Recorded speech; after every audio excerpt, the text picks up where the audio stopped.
तर बघा 40 लाख मिलीग्राम बरोबर किती किलोग्राम बाळांनो? 4 किलोग्राम. काय? 4 किलोग्राम हे आलं. आता तुम्हाला कळालं की जेव्हा माग जातो घराने, जेव्हा आपण माग जातो, काल आपण पुढे जायचं शिकलो, आज माग जेव्हा घर जायचंय तेव्हा आपल्याला काय करायचंय? भागाकार करायचंय. सोपं लक्षात ठेवा. जेव्हा घर माग जातो आपण तेव्हा आपल्याला भागाकार करायचा आहे, आणि जेव्हा पुढे जातो म्हणजे किलो पासून हेक्टो, डेका, मीटर, डेसी, सेंटीमिली करायचे तेव्हा आपण गुणाकार करतो, आणि पाठीमागे जात असताना भागाकार करायचं आहे. क्लिअर? लक्षात ठेवा. आलं लक्षात? आता दुसरं पाहूया. हे काय आहे बघा, 50 लाख मिलीग्रॅम बरोबर किती? हेक्टोग्रॅम. आता हेक्टोग्रॅम कुठे दाखवू? कुठं? इथे. किती घर आहे सांग मला? किती घर माग आहे? बोला. किती? तुम्ही सांगा रे, किती घर माग आहे? त्या मिलीग्रॅम पासून हेक्टोग्रॅमचं घर किती माग आहे? 5. किती? 5. मग आता एकावर किती शून्य देऊ मी? 5. किती? 5.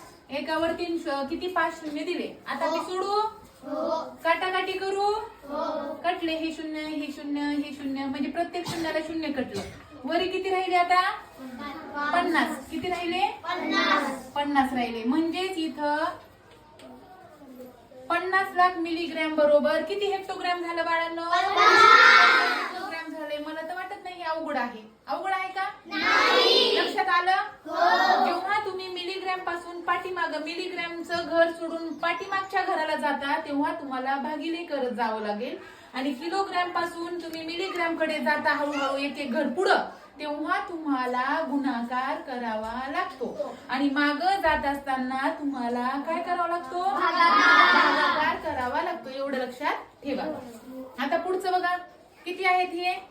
20 लाख मिलीग्रॅम बरोबर किती डेकाग्रॅम? सांग मला, डेकाग्रॅमचं घर किती घर सोडून आहे? 4. किती?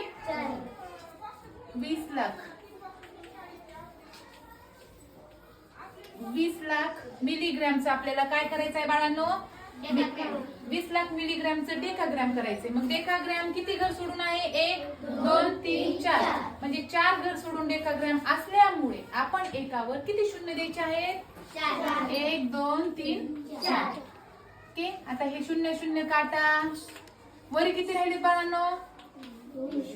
किती? 200. वरी राहिले 200. म्हणजेच उत्तर काय आलं? 20 लाख मिलीग्रॅम बरोबर 20 लाख मिलीग्रॅम बरोबर आलं लक्षात इथपर्यंत? पुढचं काय आहे हे वाचा ग.